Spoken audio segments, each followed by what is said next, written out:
जय श्री राम दोस्तों, शंखनाद में आपका स्वागत है। लोकसभा स्पीकर को लेकर पीएम मोदी और अमित शाह ने एक ऐसा नाम सामने रख दिया है जिससे विपक्ष और एनडीए सहयोगी दोनों सकते में आ गए हैं।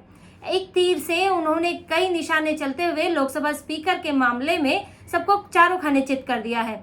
ये एक ऐसा नाम है जिस पर न विपक्ष सवाल उठा सकता है और न एनडीए सहयोगी कुछ कह सकते हैं, क्योंकि जब से चुनावी नतीजे आए हैं विपक्ष चंद्रबाबू नायडू पर दबाव डाल रहा है कि वो स्पीकर पद पर की मांग करें, क्योंकि 2018 में जब एनडीए से टीडीपी अलग हुई थी उससे पहले टीडीपी को स्पीकर पद मिला था, तो इसलिए भी बात थी कि इस बार भी वो मांग की जा सकती है।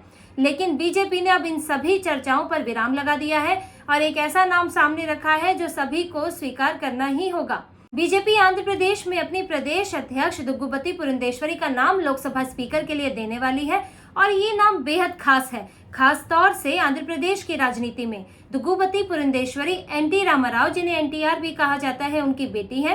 एनटीआर आंध्र प्रदेश के लोकप्रिय नेता और अभिनेता रहे हैं और वो टीडीपी तेलुगु देशम पार्टी के संस्थापक भी हैं। टीडीपी के इस समय के अध्यक्ष हैं चंद्रबाबू नायडू।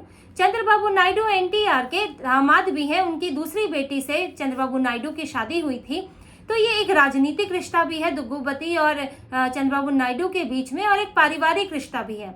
अब चंद्रबाबू नायडू जब एनटीआर के दामाद होकर आज वो पार्टी संभाल रहे हैं, पार्टी अध्यक्ष हैं, तो वो एनटीआर की बेटी के स्पीकर बनने पर विरोध नहीं कर सकते।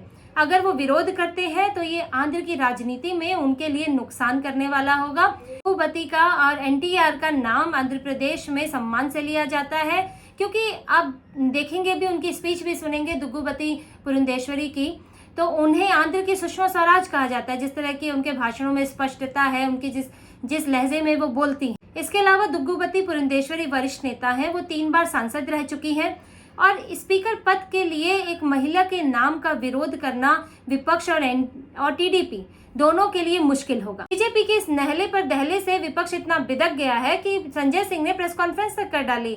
उन्होंने टीडीपी पर दबाव डाला कि उन्हें स्पीकर पद मांगना चाहिए, क्योंकि स्पीकर पद की कई मामलों में अहम भूमिका होती है। अविश्वास प्रस्ताव के मामले में अविश्वास प्रस्ताव स्वीकार करना है या नहीं, कोई और प्रस्ताव पास होने को लेकर, दल बदल कानून के लागू होने को लेकर स्पीकर की अहम भूमिकाएं होती हैं। और इसके अलावा भी स्पीकर जो है, दोनों जो वहां पर विपक्ष है और सत्ता पक्ष है, उनके भी सामंजस्य भी बनाता है।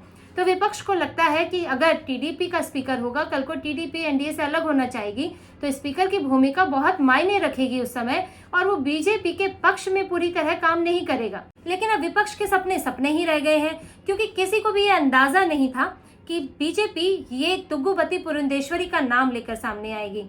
जब चुनावी नतीजे आए थे तो आपने देखा होगा कि कई पत्रकार ये कहने लगे थे कि अब बीजेपी में जो गोपनीयता रहती थी पहले की तरह, वो नहीं रह पाएगी, क्योंकि उसके 240 सांसद हैं। एनडीए सहयोगी भी जो है, उसमें कुछ सहयोगी जो मजबूत हो गए हैं, तो बातें लीक हो सकती हैं। लेकिन आप देखिए, आज 11 तारीख है, 4 तारीख को नतीजे आ चुके हैं। स्पीकर की बात कई दिनों से चल रही है, लेकिन जब तक कैबिनेट का फैसला नहीं हो गया तब तक भी किसी को खबर नहीं थी कि स्पीकर के लिए कौन सा नाम जाने वाला है।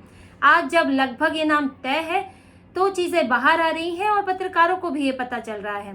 तो बीजेपी की गोपनीयता, बीजेपी की वही रणनीति जिसको देखकर विपक्ष बार बार हैरान हो जाता है और विपक्ष के पास जवाब नहीं होता है, वो आज भी कायम है। और लाख प्रपंच करने के बावजूद भी विपक्ष खाली हाथ रह गया है। वो ना सत्ता में आ पाया है, ना सत्ता पक्ष में कुछ सहयोगियों को कुछ अपनी तरफ खींच पाया है, और विपक्ष वही 4 दिन की चांदनी के बाद अब उसी अंधेरी रात में है, क्योंकि लाख कोशिश करने पर भी अब लोकसभा स्पीकर के पद पर बीजेपी की ही नेता मौजूद होंगी। तो इसी तरह की खबरों के लिए हमसे जुड़े रहिए और हमें सब्सक्राइब कीजिए, अपना साथ दीजिए, फीडबैक दीजिए। धन्यवाद। जय श्री राम।